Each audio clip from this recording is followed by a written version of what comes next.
Hi, this is Chi from Orange Photography. Today we're gonna review the most interesting 35mm camera ever made, the Hasselblad Xpan.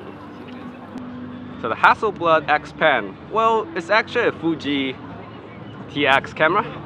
It's something like the Sony thing they rebranded, the Hasselblad.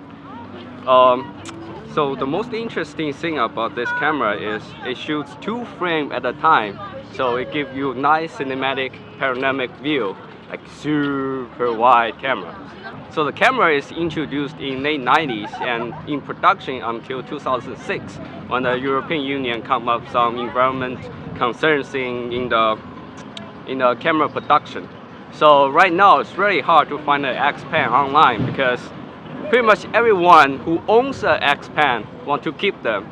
I worked super hard on Facebook Film Photo Gear group to find this particular copy. So here's how you loaded your Xpan. It's quite interesting.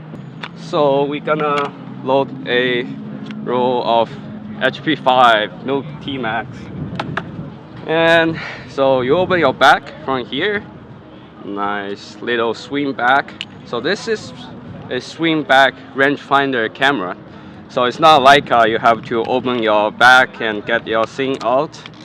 And if you shoot a M2 or M3, you have a big film screw taker, but this one is automatic. You have your film here, put your lead right here, close the back.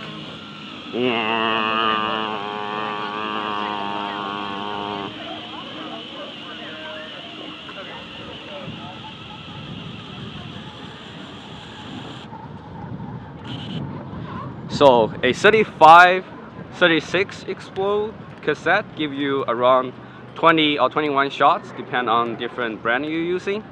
And because it shoots 2 times the length, the regular 35 is 24 by 36 centimeters, but on Xpan you can get 24 to 65 centimeters, which is super cool format.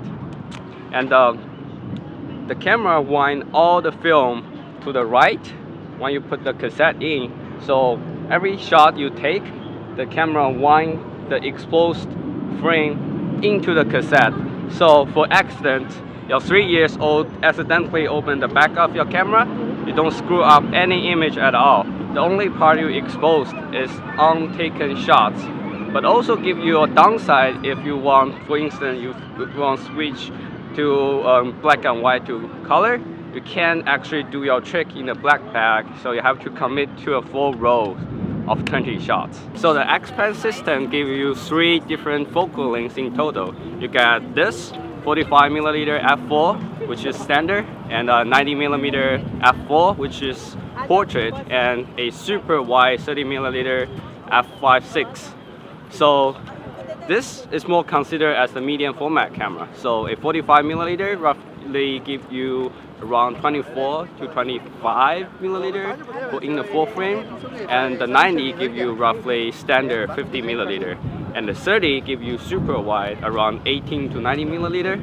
But the downside is, since the frame is so wide, you can't get creamy 2.8 or like 1.4 or even 2.8.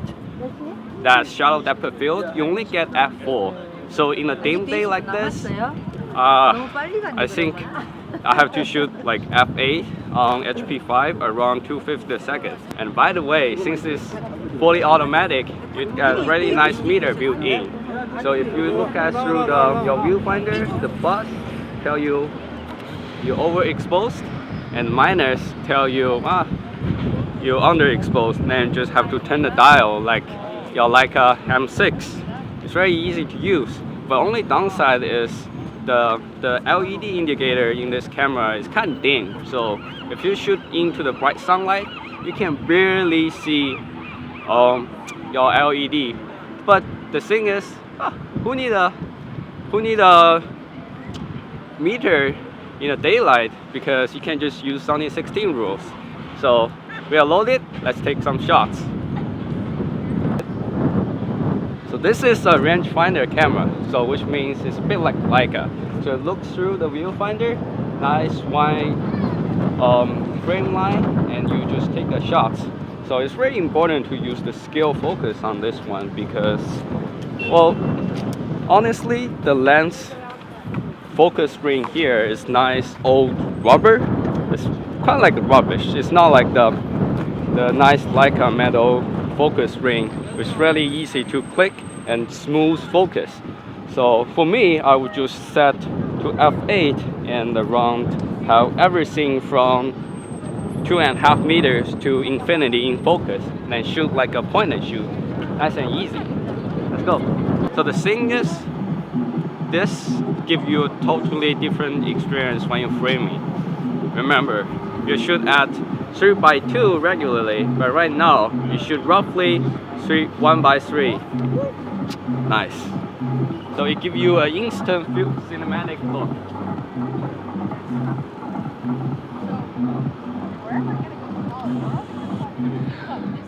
And you don't have to wind your own camera like Leica, go like and wind for yourself. But the motor rather loud, so you have to be careful, don't shoot people in the face.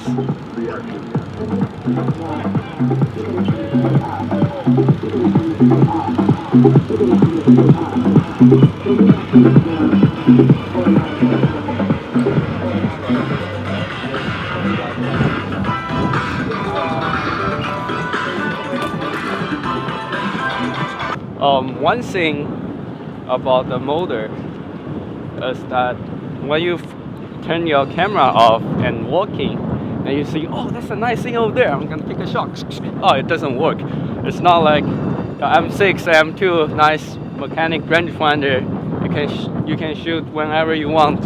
So, like your digital Nikon and Canon, keep your camera on all the time when you're walking. It's very important. Since it's so wide, you have to think differently when you're framing your Xpan than your regular 35mm camera. So it's so wide, you better take nice wide field of view than your regular shots like this. It's really nice for group shots or something like white building. Here in San Francisco, if you go out, see the cable car, nice and wide, you can get very beautiful photo from that. But if you only shoot 35mm, it's less wide and the cable car just from edge to edge, it's kind of boring. But with Xpan, that's good photo.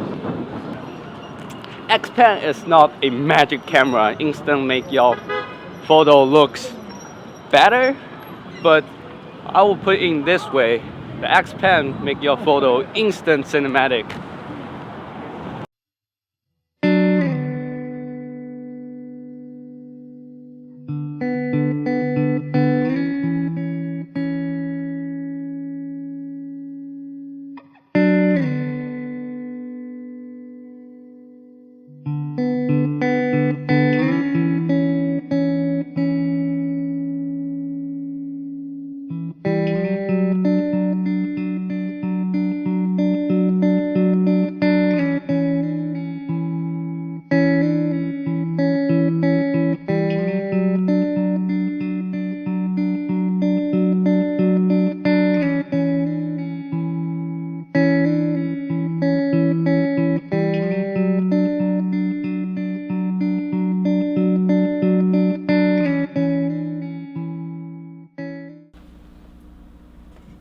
Thank you for watching my review on Hasselblad Xpan.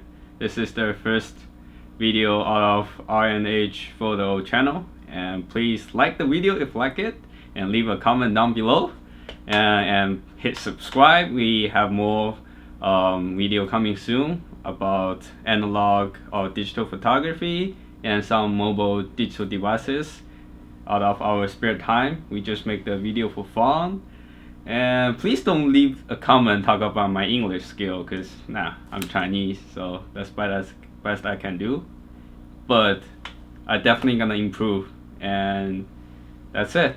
Thank you for watching. Bye.